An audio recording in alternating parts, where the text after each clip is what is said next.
On the 24th of August, 1814, the sky over Washington City turned a color the residents had never seen before. It was a mix of yellow, gray, and angry red. It was the color of a dying nation. Many believed the United States was an experiment that had failed. The British Empire, the mightiest power on earth, had arrived to crush the young republic. This is the story of how the capital of a new nation faced its darkest hour. It is a story of bad decisions, fear, and fire. It is a story of how a president fled and how a first lady refused to leave until the last possible second. To understand why Washington burned, we must look at the reasons for the war. The War of 1812 had begun 2 years earlier. The United States declared war on Great Britain for several reasons. The British were fighting Napoleon in Europe.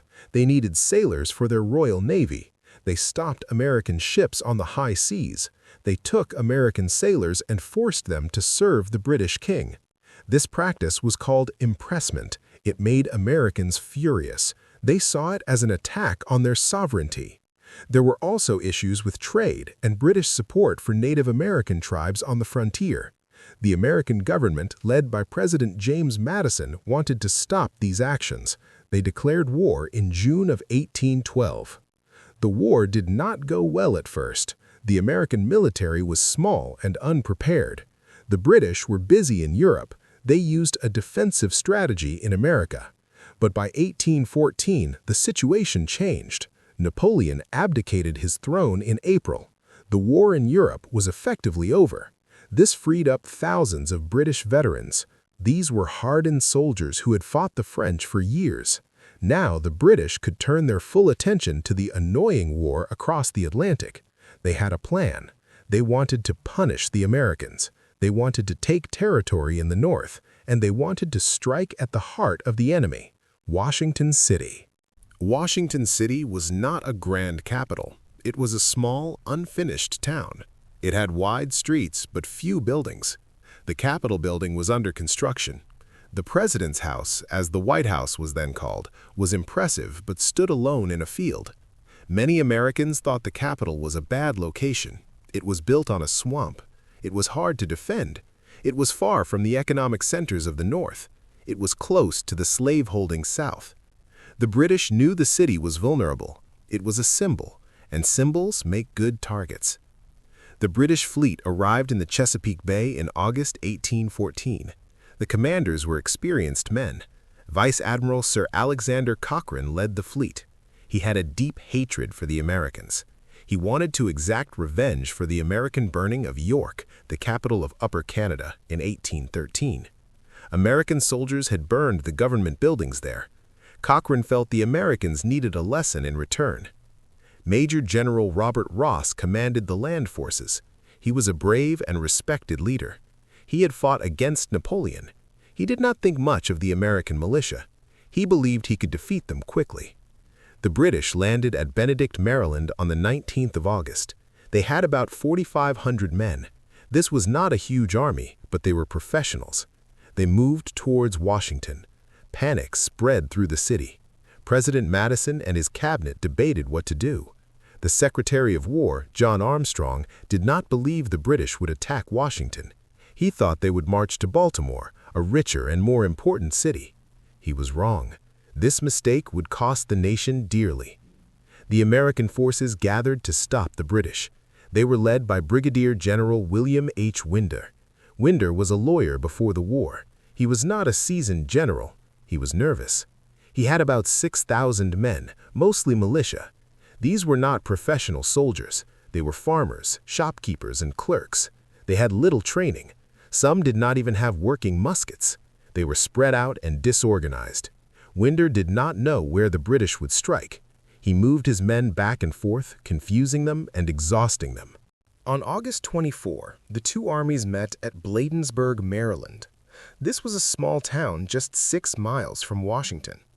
The British arrived tired and hot. They had marched in the summer heat. They were thirsty. But when they saw the American lines, they prepared to fight. The American position was actually decent. They were on high ground. They had artillery. But the placement of the men was a disaster. Winder placed his best regulars in the center. He put the militia on the flanks. He expected the militia to hold. The battle began in the early afternoon. The British charged. The American militia fired a few shots. Then they broke. A chaotic panic seized the American lines. The British fired Congreve rockets. These were terrifying weapons. They screamed through the air. They did not always hit their targets, but they made a terrible noise. The untrained militia had never seen such things. They ran. The retreat turned into a rout. It was a disgrace. The American forces fled in every direction. They threw down their weapons. They ran toward the bridge across the Potomac. The British stood amazed. They had won the Battle of Bladensburg in less than 3 hours with very few casualties. They suffered only about 60 killed and 180 wounded. The Americans suffered about 10 to 12 killed and 40 wounded. The road to Washington was wide open. President Madison was on the battlefield. He had ridden out to watch the fight. He saw the disaster with his own eyes. He saw his army disintegrate. He turned his horse and rode back toward the city. The capital was lost. There was no army left to protect it. The government had to flee. This was a moment of deep shame for the president. The commander-in-chief had watched his soldiers run away. In the president's house, First Lady Dolly Madison waited. She was a woman of great spirit. She was known for her charm and her ability to bring politicians together. That afternoon, she received a message from her husband. He told her to leave. The British were coming. The city was lost. Most of the city had already fled. But Dolly did not leave immediately. She gathered important papers. She packed what she could. But there was one item she refused to leave behind. In the state dining room hung a large portrait of George Washington. It was painted by Gilbert Stuart. It was an iconic image of the first president. Dolly Madison knew the British would destroy the house. She knew they would take trophies. She could not let them take the portrait of the father of the country. It would be a symbol of total defeat. She ordered her staff to save the painting. They tried to unscrew it from the wall. The frame was heavy. It was bolted tight. Time was running out. The British were getting closer. The sound of cannon fire was distant but growing nearer. The story of Dolly Madison saving the painting is one of the most famous legends in American history. It is often told with dramatic flair. Historical records show she did order the painting saved. Her servants and a few brave neighbors managed to break the frame. They took the canvas out, they rolled it up or carried it flat, they loaded it onto a wagon. They also took a copy of the Declaration of Independence. Dolly Madison finally left the house. She left just hours before the British arrived. She fled to Virginia. She left a dinner on the table. It was a meal she had prepared for her husband and his guests. The British would enjoy that meal later. The defeat at Bladensburg and the flight of the government created a power vacuum. There was no authority left in Washington. The city was defenseless. The British soldiers marched into the city late in the evening of August 24. They were tired, dusty, and thirsty. They had marched 20 miles and fought a battle. They were ready for retribution. General Ross and Admiral Cockburn rode into the city. They expected resistance. They found none. The streets were mostly empty. The American government had vanished. This was a low point for the United States. The government had collapsed. The military had failed. The president was a fugitive. The British stood in the capital of their enemy. They were the masters of Washington. The psychological damage was immense. For the Americans, the burning of their capital was a trauma that stayed with them for generations. It tested the strength of the democracy. It challenged the idea that a republic could survive against a monarchy. The first chapter of this disaster was complete. The road to ruin had ended at the doorstep of the president's house. The next step was fire. The British soldiers entered Washington City as conquerors. It was late in the evening on August 24, 1814. They marched down Maryland Avenue. They moved with discipline, but they were angry. They remembered the burning of York. They remembered the private homes in Canada destroyed by American forces. They saw this operation as justice. Admiral Cockburn had given the order. He wanted the public buildings destroyed. He wanted to crush the American spirit. He did not want to destroy private property. He wanted to hit the government, not the people. This was a distinction that mattered little to the terrified residents who remained. General Robert Ross and Rear Admiral George Cockburn went first to the Capitol. They found the building impressive but unfinished. The dome was not yet built. It was made of brick and stone. The British soldiers piled furniture, books, and papers in the halls. They used rocket powder to start the fires. The structure was strong. It did not burn easily. The soldiers had to work hard to get the fire going. They used axes to break down doors. They spread the flames. Soon the Capitol was engulfed. The heat was intense. The sky turned orange. The flames licked the night air. It was a signal to the world that the American government had fallen. The destruction of the Library of Congress was a terrible loss. The library was inside the Capitol. It held over 3,000 books. These were the knowledge of the young nation. The British used the books as fuel. They threw them onto the bonfires. It was a scene of cultural vandalism. Admiral Cockburn watched. He took a book as a souvenir. It was a book belonging to the president. He joked that he was taking the library for the Royal Navy. This act showed the mindset of the invaders. They disdained the American upstarts. They wanted to erase the symbols of the Republic. After the Capitol was burning, the British moved to the president's house. General Ross led a small party. They walked through the empty streets. They found the house quiet. The doors were open. They walked inside. They were surprised by the luxury. The rooms were well furnished. The dinner Dolly Madison had prepared was still on the table. The British officers sat down. They ate the food. They drank the wine. They toasted the Prince Regent. It was a surreal moment. The enemy was dining in the home of the President of the United States. But they did not stay long.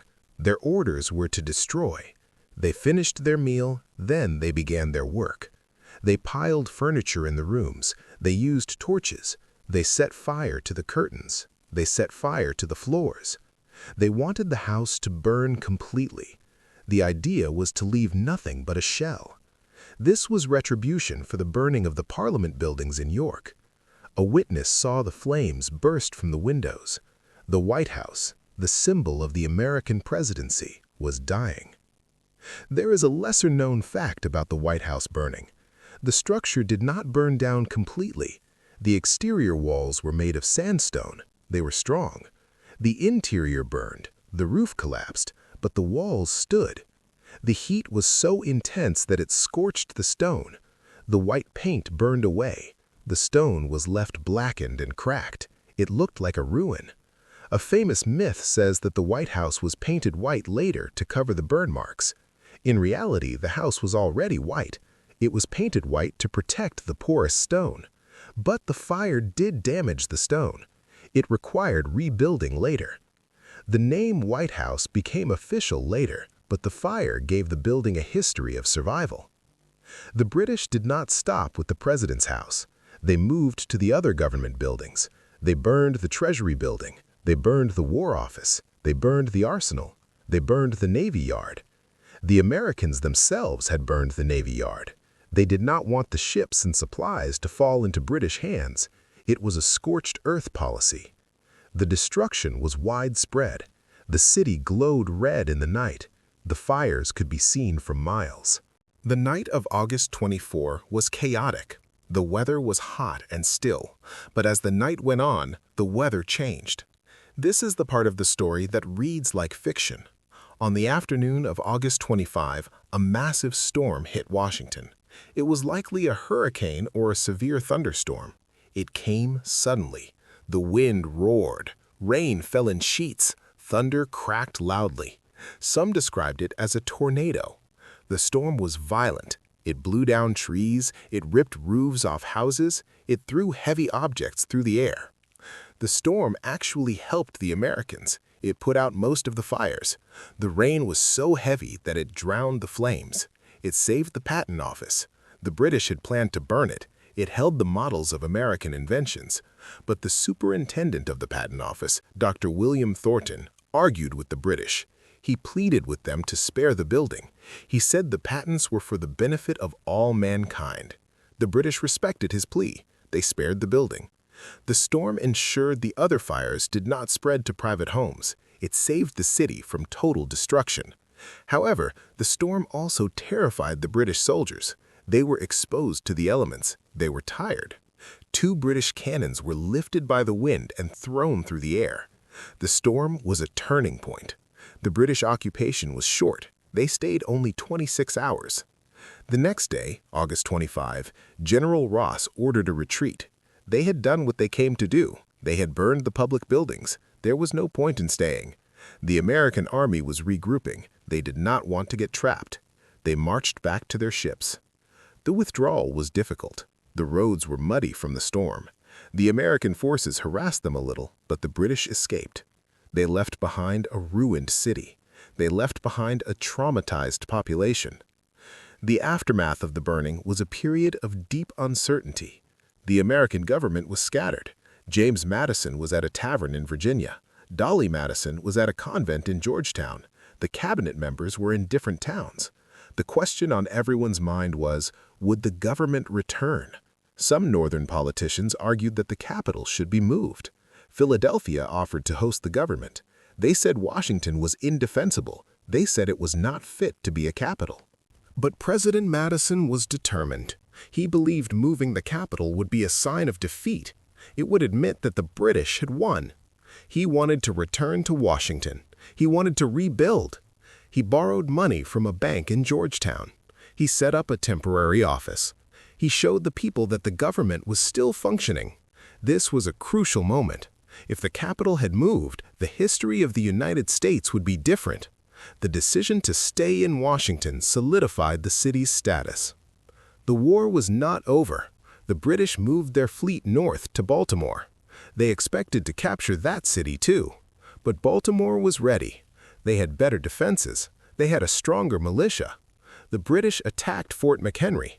They bombarded it for 25 hours, but the fort did not surrender. The Star-Spangled Banner was born from this defense. The British failed to take Baltimore. They withdrew. This victory balanced the loss of Washington. It gave Americans hope. The burning of Washington had strange consequences. It united the American people. Before the burning, the war was unpopular. The New England states were considering secession. They were angry about the war, but the attack on the Capitol changed things. It was seen as a hostile act against the entire nation, not just the government. The scorched earth policy in Washington reminded people of the Revolution. It stirred up patriotic feelings. The British burning of the White House became a symbol of British cruelty. It turned into a propaganda victory for the United States. Another interesting fact concerns the portrait of George Washington. The painting that Dolly Madison saved became a symbol of survival. It was returned to the White House later. It hangs there today. It is a reminder of that night.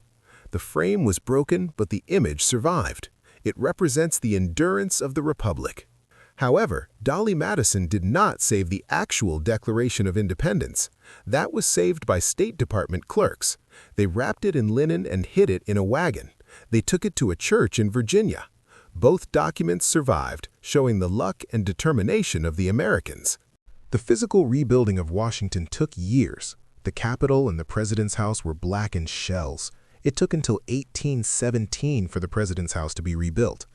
President James Monroe moved into the White House in 1818. He brought new furniture. He brought a new sense of dignity.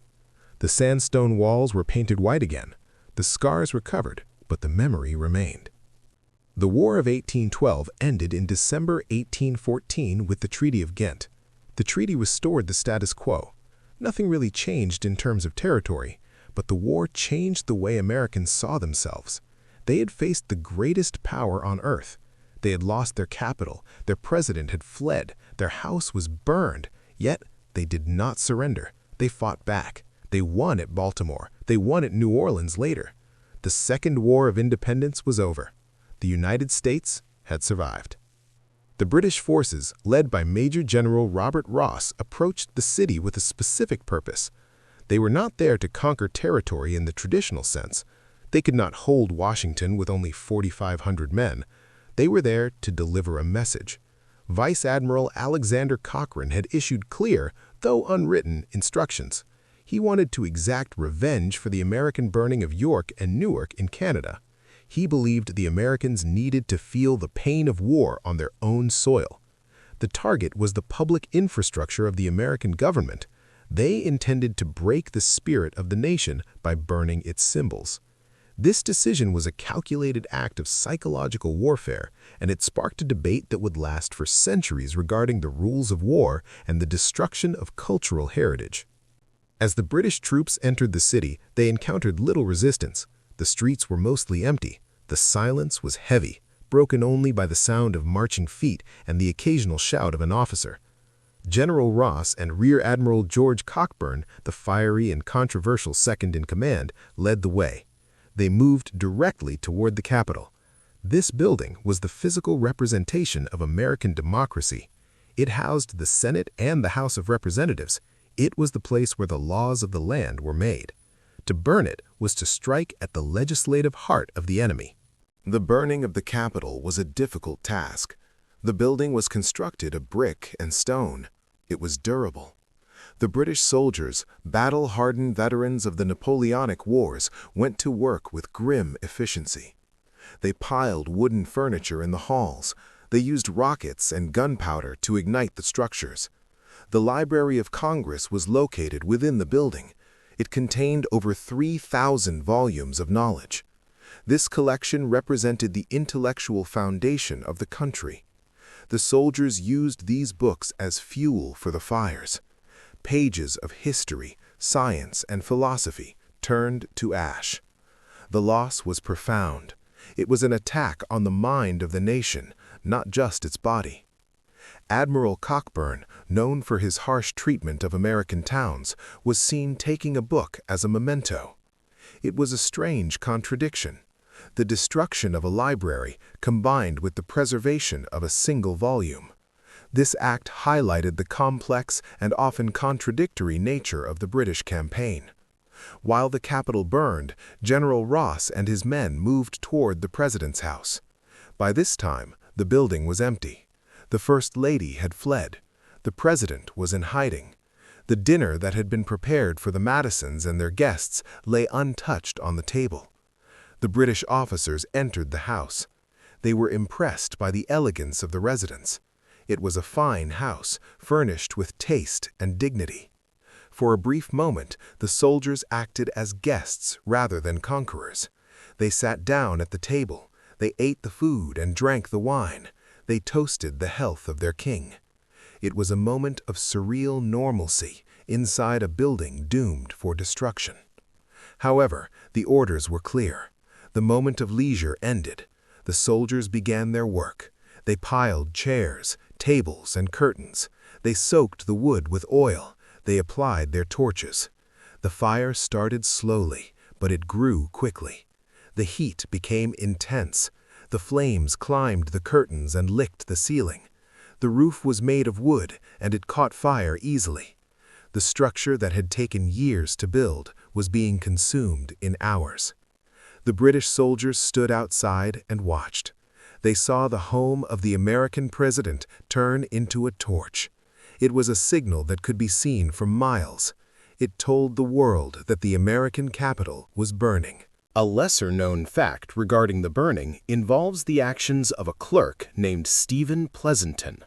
While Dolly Madison saved the portrait of Washington, other clerks were saving the soul of the government. Pleasanton worked for the State Department. As the British approached, he realized the importance of the documents in his care.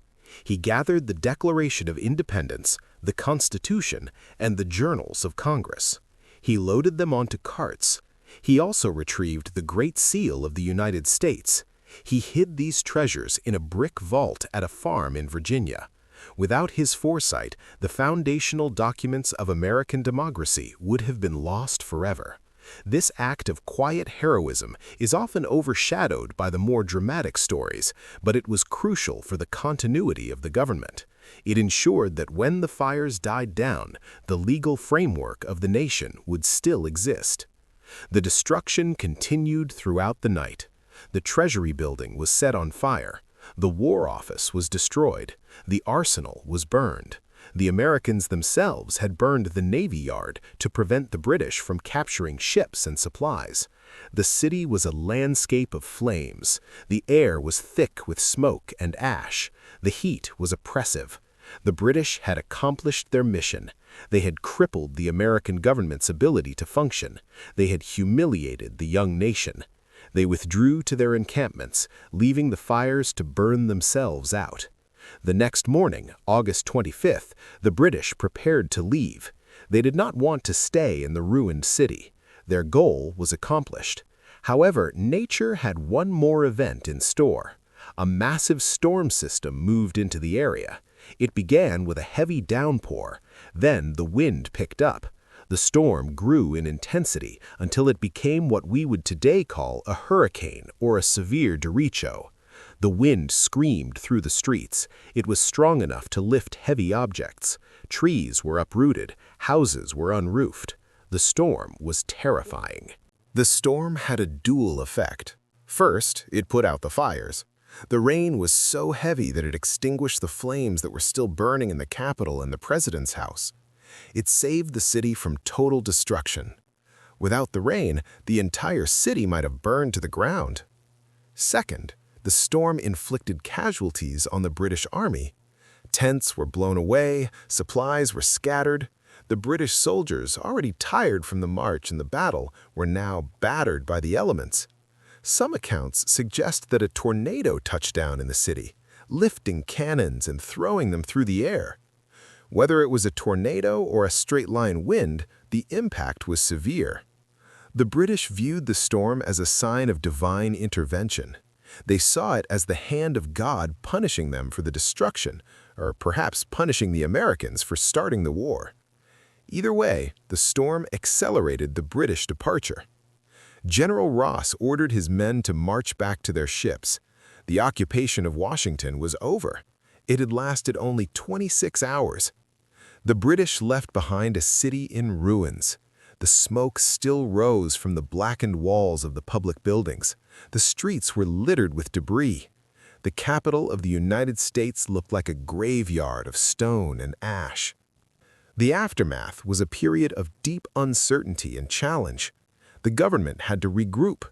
President Madison returned to the city a few days later. He found a shell of a capitol. The president's house was uninhabitable.